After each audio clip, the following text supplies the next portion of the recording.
Hi guys, it's Chris at Cork and Crown, back in my cider shed with some more cider to try. And it's more French. It might be my last French one. But it's from a producer we had in a previous film not too long ago. I'll put the number on the screen in case you want to watch that. That was their cider course.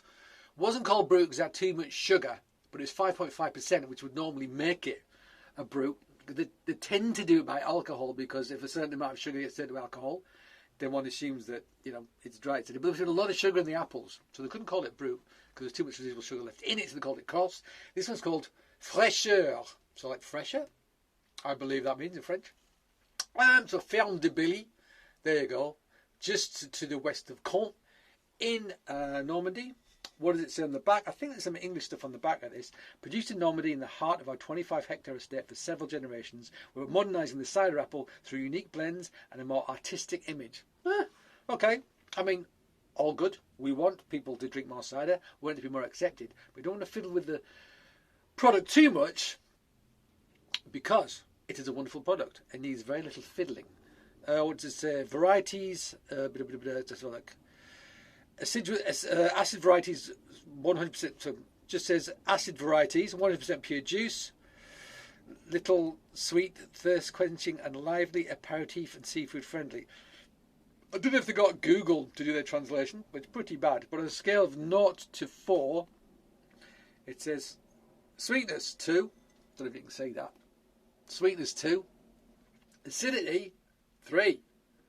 Bitterness 0. So, not using any tannic apples in this. Sounds like they're just using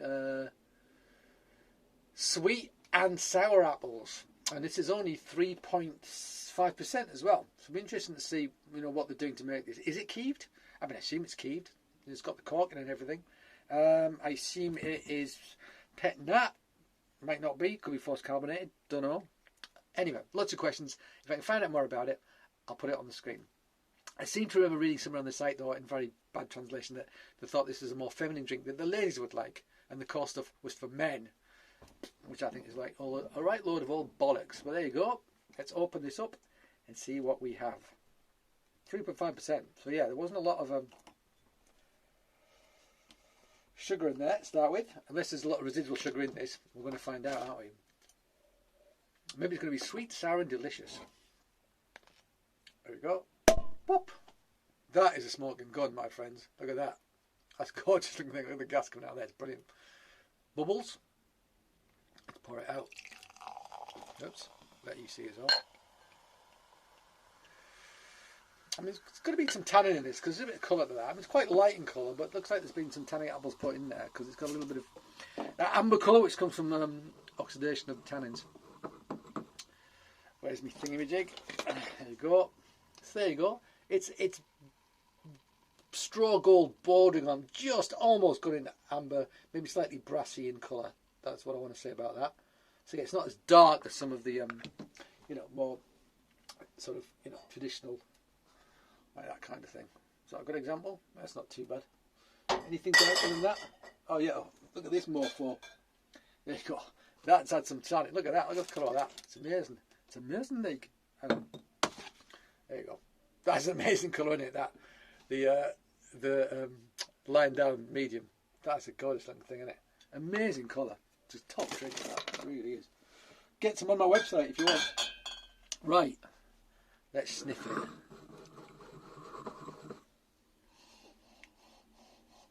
it. Okay. There's not loads. It doesn't smell keeved. It doesn't have that tartatan character. It's got a hint of sort of yeasty funkiness about it. Hints of sort of fresh apple and sweated apple, like stored apple. Hints of yeast, hints of what's that other thing? Come on, Chris.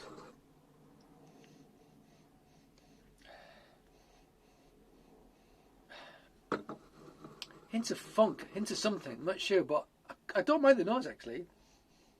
It's quite delicate. Hints of sweated apple, hints of yeast, hints of sort of funk about it. Yeah, smells alright. Let's try it.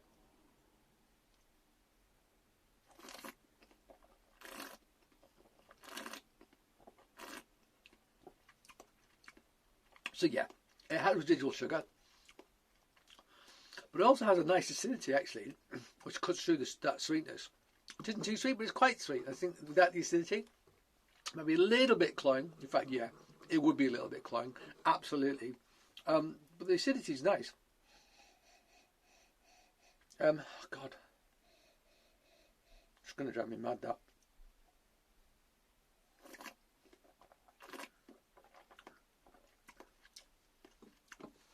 Yeah, very little tannin. Very little tannin. I mean, by the colour, I'd suggest it had some tannic apples in there. It's macerated a bit, but there's more sugar and sour without the tannin. Very little astringency. Definitely no leatheriness, no like hard tannin on the back.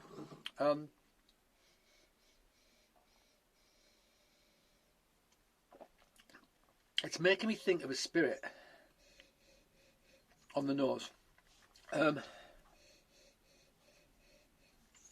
What the heck?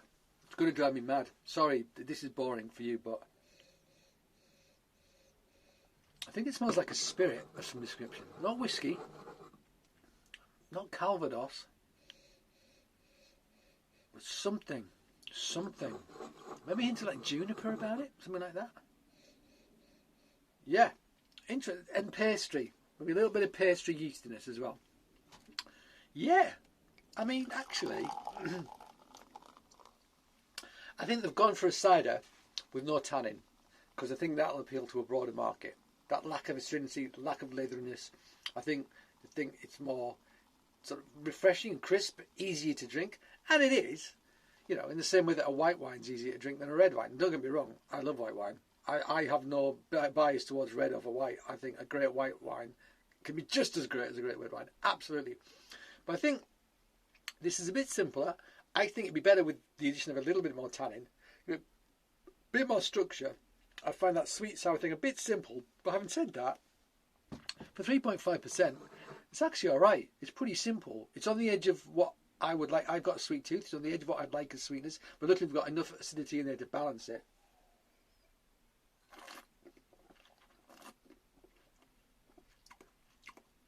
And the bubbles are a bit coarser than I'd like, but they're not bad. Yeah, it's fine. It's a bit simple. It's like sugar and malic acid. And then there's that other thing which I can't quite get my head around, which you detect a little bit on the palate, to be honest, but makes it much more interesting on the nose. Yeah. Do I like? Yeah. It's alright. It's alright. It's alright. It's alright. Would I buy it and sell it? I don't think I would. It doesn't excite me enough. The course was much better than this, I think. But however, having said that, this is a solid product. There's nothing wrong with it. And actually, I think Ferme de Billy, you know, they're trying to get new people into drinking cider. And this is a segue. It absolutely is. And it's actually pretty solid. And it's only 3.5, which is great. That's great. So there you go, guys. Thank you for joining me in my cider shed. I hope you join me again. But until that time, cheers.